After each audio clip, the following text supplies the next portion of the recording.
Olá, minha saudação a todos, meu nome é Márcio Overbeck, eu sou médico urologista. Ao longo da última década tenho me dedicado ao diagnóstico e tratamento de pacientes com disfunção neurogênica do trato urinário inferior e entre os dias 9 e 11 de junho do corrente ano tive a grata satisfação de participar do congresso anual da Sociedade Internacional de Neurourologia.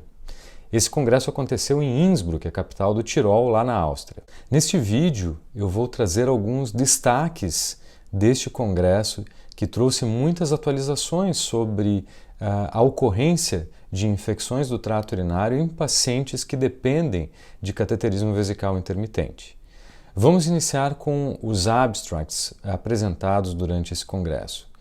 Um deles foi apresentado pelo Dr. Lawrence Leitner, que faz parte do grupo de urologistas da Balgrist University, lá de Zurique, na Suíça, e que trouxe uma comparação entre o perfil de sensibilidade das bactérias em usuários de catéter intermitente no contexto de saúde suíço. As infecções do trato urinário representam 40% das infecções adquiridas em ambiente hospitalar e a maior parte delas é relacionada ao uso de catéteres.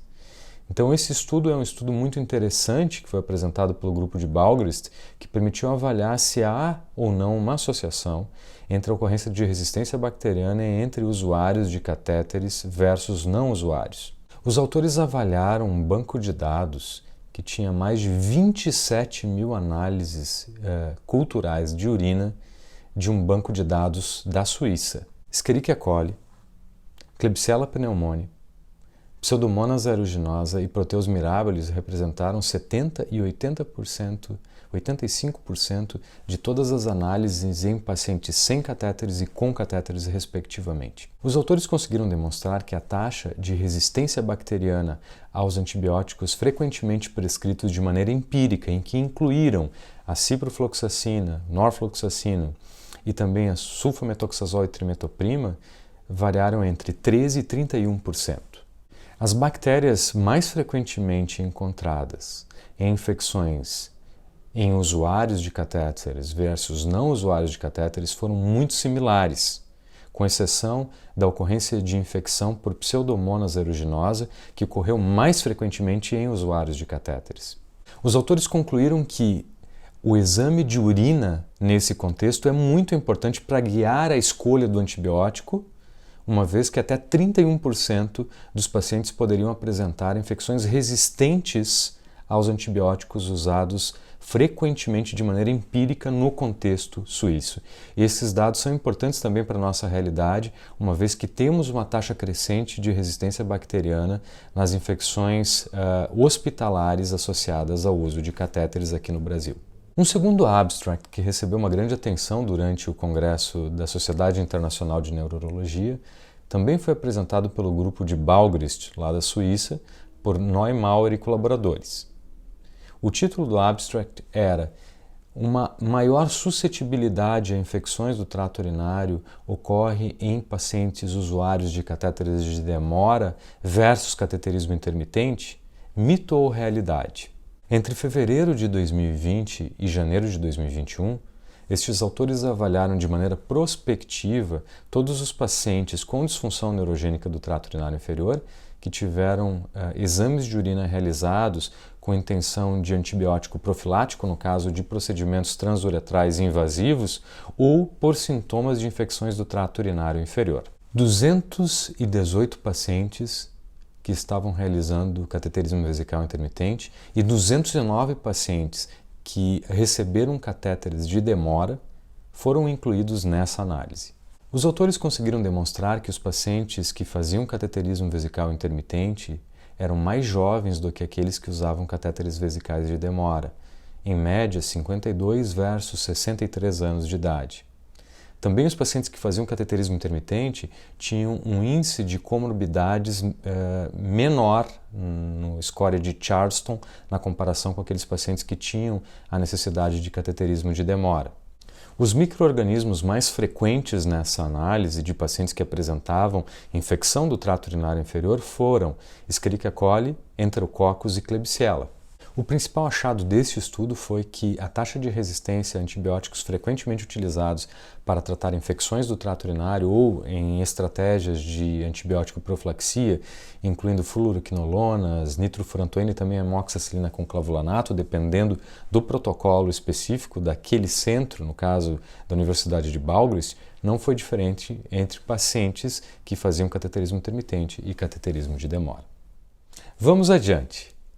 Houve muitas sessões interessantes de discussão sobre o manejo de pacientes neurológicos e uma delas aconteceu no dia 9 de junho, que foi o workshop de urodinâmica, o qual eu tive a honra de coordenar juntamente com a doutora Stefania Musco lá da Itália.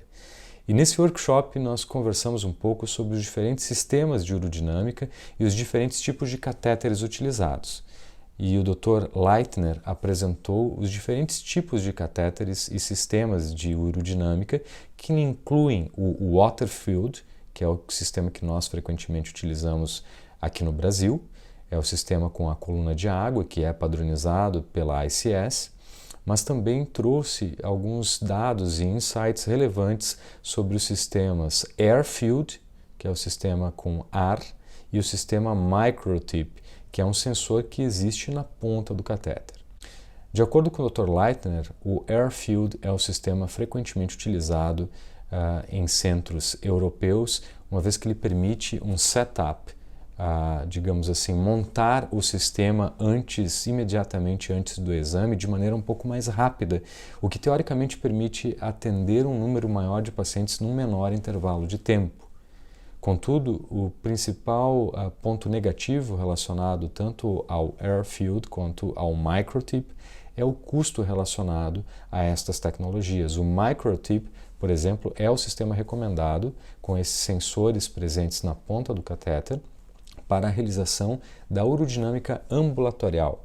E a urodinâmica ambulatorial foi justamente o tópico apresentado pela professora Desiree Vrigens, de Maastricht, o centro lá da Holanda, que trouxe algumas referências sobre o papel da urodinâmica ambulatorial para a seleção de pacientes candidatos a terapias de terceira linha para hipoatividade detrusora, em especial em casos idiopáticos, uma vez que a identificação de contrações detrusoras durante o dia a dia do paciente que permanece com o sistema de urodinâmica ambulatorial implantado pode ser importante na seleção desses pacientes e na predição dos resultados da fase de teste da neuromodulação sacral.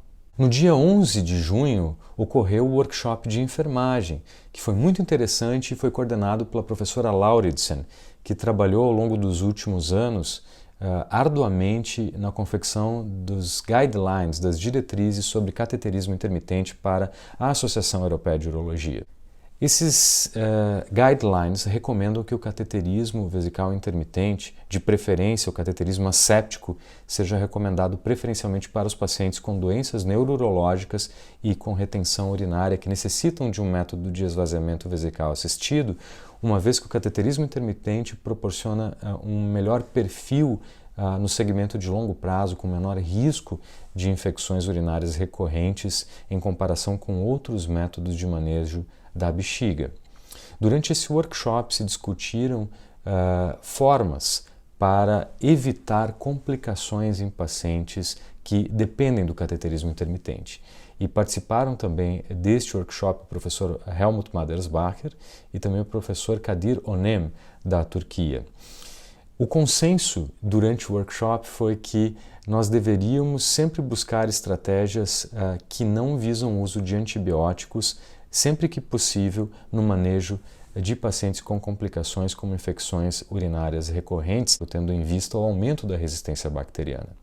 E nesse contexto, o treinamento de tempos em tempos e o segmento muito próximo do paciente que precisa do cateterismo intermitente é recomendado para evitar essa complicação, que é uma das complicações mais frequentes, as infecções urinárias recorrentes. Eu espero que vocês tenham gostado deste vídeo com atualizações do Congresso da Sociedade Internacional de Neurologia, que aliás já tem um save the date, uma data agendada para junho de 2023 para o Congresso Anual, que vai acontecer em Atenas, na Grécia.